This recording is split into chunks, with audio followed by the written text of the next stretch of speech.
بسم اللہ الرحمن الرحیم۔ السلام علیکم۔ آپ صلی اللہ علیہ وسلم نے وحی کے رک جانے کے زمانے کے حالات بیان فرماتے ہوئے کہا کہ میں ایک روز چلا جا رہا تھا کہ اچانک میں نے آسمان کی طرف ایک آواز سنی اور میں نے اپنا سر آسمان کی طرف اٹھایا، کیا دیکھتا ہوں کہ وہی فرشتہ جو میرے پاس غار حرا میں آیا تھا وہ آسمان اور زمین کے بیچ میں ایک کرسی پہ بیٹھا ہوا ہے۔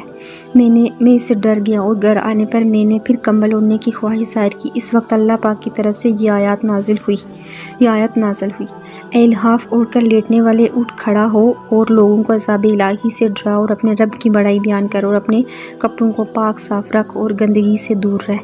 اس کے بعد وہی تیزی کے ساتھ پے در پہ آنے لگی۔ اس حدیث کو یحییٰ بن بکیر کے علاوہ لیث بن سعد سے عبداللہ بن یوسف ابو صالحہ نے بھی روایت کیا ہے اور عقیل کے علاوہ زہری سے ہلال بن رواد نے بھی روایت کیا ہے۔